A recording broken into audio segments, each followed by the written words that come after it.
Olá, amado líder. Desejo do nosso coração é que o estudo que será aplicado nessa semana possa impactar a sua vida e a vida também dos discípulos da sua célula. O título do estudo está assim: De Maria Madalena para simplesmente Maria. Esse sermão foi pregado pelo pastor Leonardo e nós estamos aí nessa série Mulheres Notáveis e vamos refletir um pouquinho sobre a vida de Maria Madalena. Eu quero ler aqui o texto que está no Evangelho de Lucas, capítulo de número 8, do versículo 1 ao 3. A palavra de Deus nos diz assim: Aconteceu depois disso que andava Jesus de cidade em cidade, de aldeia em aldeia, pregando e anunciando o Evangelho do reino de Deus, e os 12 iam com ele. E também algumas mulheres que haviam sido curadas de espíritos malignos e de enfermidades. Maria, chamada Madalena, da qual saíram 7 demônios, e Joana, filha de mulher de Cusa, procurador de Herodes, Susana e muitas outras, as quais lhes prestavam assistência com os seus bens. A introdução do estudo está assim: a história de Maria Madalena é emocionante. Saber que ela foi e em quem ela se tornou em Cristo faz toda a diferença. Essa mulher, possivelmente, foi quem mais esteve com Jesus em seu ministério. Podemos supor que sua condição financeira fosse privilegiada, pois servia ao Senhor com os seus bens. Ela esteve possessa por 7 demônios, segundo o texto lido. Como Jesus transformou a vida dessa mulher e a fez viver uma nova existência, é a proposta desse estudo. Para todos nós, a experiência de libertação vem inaugurar uma extraordinária jornada que nos dará a direção para vivermos a vontade de Deus. O primeiro tópico vai falar da libertação que Jesus operou na vida de Maria Madalena. E a questão está assim: Maria esteve possessa por 7 demônios, mas foi liberta por Jesus. Você concorda que todo pecador carece de um libertador? Por quê? Bem, quando nós nos conscientizamos que nós somos pecadores, nós nos conscientizamos que nós precisamos de um Salvador, de um libertador. A pessoa que se acha muito boa, ela não precisa de um libertador. E por isso ela fica presa aos seus delitos, aos seus pecados, aquilo que deveria ser a prática do velho homem. Mas uma pessoa que genuinamente teve um encontro com Jesus, ela encontrou esse libertador. Então, a primeira consciência que nós precisamos ter é que nós falhamos, que nós pecamos. E por isso, nós precisamos de um Salvador, de um libertador dessas práticas pecaminosas. A questão B do item 1 está assim: não basta sermos bons socialmente, se no íntimo do nosso lar vivemos de forma inadequada. Ou seja, o que você pensa de pessoas que tratam muito bem aqueles que são do seu relacionamento social, mas no ambiente familiar são abusivos e desrespeitosos? Está aqui entre parênteses o texto de 1 Timóteo, capítulo 5, versículo 8.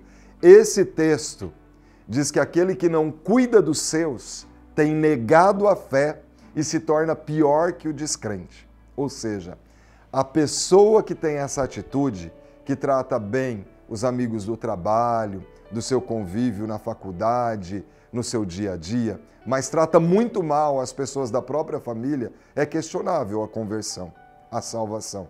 Porque esse texto de Timóteo diz que aquele que não cuida dos seus tem negado a fé e se torna pior que um descrente. E às vezes nós, o povo evangélico, nós somos muito prontos para criticar as pessoas que talvez ainda não tiveram um encontro com Jesus. Mas muitas vezes o nosso testemunho dentro de casa é um escândalo para o nosso vizinho. E muitas vezes os nossos familiares acabam compartilhando quem nós somos dentro de casa.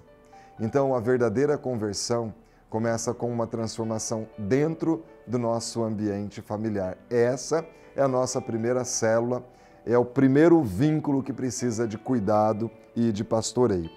O segundo tópico do nosso estudo é oferecer o melhor. E aí a questão A está assim: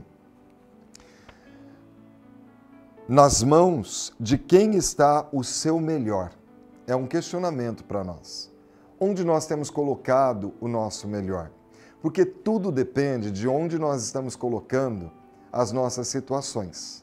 Por exemplo, uma bola de basquete nas minhas mãos não tem muito valor.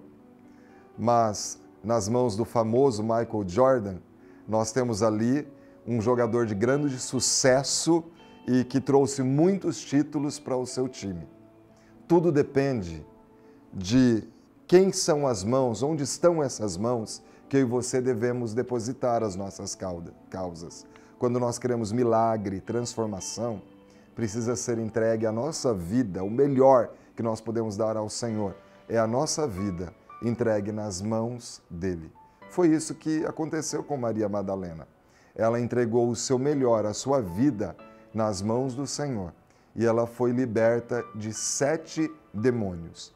Alguns pastores e líderes que trabalham na área de libertação entendem que seria muito mais, talvez milícias. Cada um desses seria o que as pessoas aí do mundo que lidam aí no meio espiritual, diria, são os espíritos de cabeça.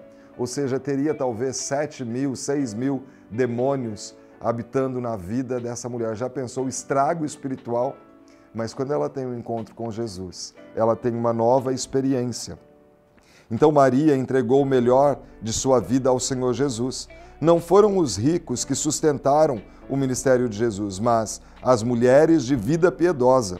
Que reflexão essa verdade traz ao nosso coração? Sabe qual é a reflexão?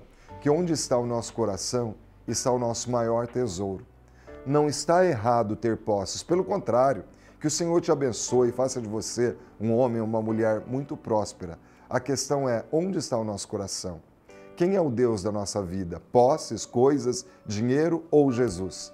Quando nós temos bênção como posses, como bênção recebida de Deus, nós vamos devolver para a honra e glória dele. Então, é um privilégio que essas mulheres fizeram. Elas, por certo, investiam em alimento, hospedagem, todo o cuidado que era necessário para o ministério de Jesus. É isso que diz o texto. Elas investiam no ministério de Jesus com os bens que tinham. A letra B diz assim: vivemos numa geração de meninos adultos, homens que querem o lazer do casamento, mas fogem das responsabilidades do mesmo. Deus disse ao homem: Adão, onde você está? Está em Gênesis capítulo 3, versículo 9. Ou seja, embora homens e mulheres tenham responsabilidades na queda, Deus chamou Adão à responsabilidade, porque ele era cabeça ali estando com Eva. Qual o prejuízo para a sociedade de termos uma geração de meninos adultos? Esse texto mostra que, embora os discípulos tivessem com Jesus, quem supria o ministério dele eram as mulheres. E nós estamos vivendo uma geração de homens que não assumem o papel de cabeça, de provedores. Alguns nem querem se casar, porque afinal de contas já tem o lazer mesmo do casamento, por que vão assumir responsabilidades? Só que vivem uma geração de meninos adultos com 30, 40, 50 anos, muitas vezes, só querem viver brincando, mas não assumem responsabilidades. E quando se casam, é terrível, porque sobrecarrega a mulher. É ela que leva as crianças na escola, ela trabalha fora, ela que cuida da organização da família. E muitas vezes esse homem chega do trabalho, quando trabalha, quando não vive à sombra da mulher, tira o sapato, põe o chulezão lá no sofá e fica assistindo televisão, e ela que se vire, não é? Então nós precisamos viver numa geração de que nós estamos transmitindo um legado, responsabilidade com as vindouras gerações. É um péssimo exemplo para os filhos homens que não assumem responsabilidades. Quantas vezes engravidam a mulher, não cuidam desse filho e ela que cuide, não é? Meninos adultos, quis o lazer, mas não quer a responsabilidade. Item 3, comunhão. Maria nunca foi com as outras mulheres turistas no meio dos que serviam. Elas figuravam dentre os mais íntimos do Mestre. Quer dizer, elas não estavam só viajando com Jesus. Não, elas viam o ministério, assumiam essa responsabilidade. Jesus é o Messias e que seja proclamado que chegou o reino de Deus. E elas estavam juntas ali. Por certo, diante das dificuldades vividas para estarem com o Salvador, elas se aconselhavam mutuamente e se fortaleciam. Quais são os desafios que você enfrenta para seguir a Cristo? Como podemos nos ajudar mutuamente na caminhada cristã? Ou seja, talvez aquelas mulheres tenham sofrido críticas dos amigos, dos familiares, das pessoas próximas, mas o coração delas estavam ligados ali no ministério de Jesus, a tal ponto que isso não era um peso.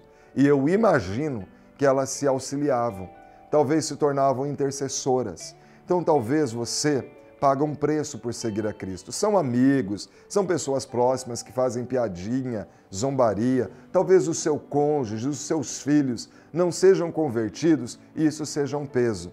Continue firme, olhando para o autor e consumador da nossa fé, Jesus Cristo. Ele é o galardoador daqueles que o buscam. E quem sabe nós possamos nos auxiliar com uma palavra de encorajamento, nos tornando intercessores uns dos outros para que possamos vencer as nossas lutas ao proclamarmos e vivermos o Evangelho. E por fim, a conclusão do estudo está assim. Muitas vezes enfrentamos lutas na nossa caminhada cristã, mas o exemplo de Maria Madalena nos leva a perceber que ela fortaleceu a sua comunhão com o Senhor, vencendo os desafios, passando pelo silêncio de Deus e chorando sempre aos pés do Senhor.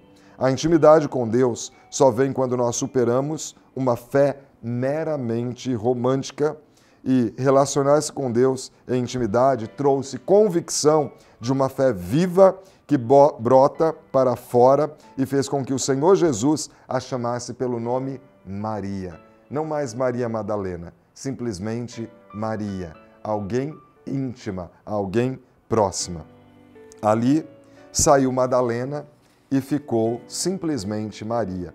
É na intimidade que Deus conhece quem somos de fato e nós conhecemos quem é o nosso Deus. Busquemos mais intimidade com o Senhor no nosso dia a dia, pois só Jesus pode trazer libertação plena à nossa vida, à sua vida, aos discípulos da sua célula.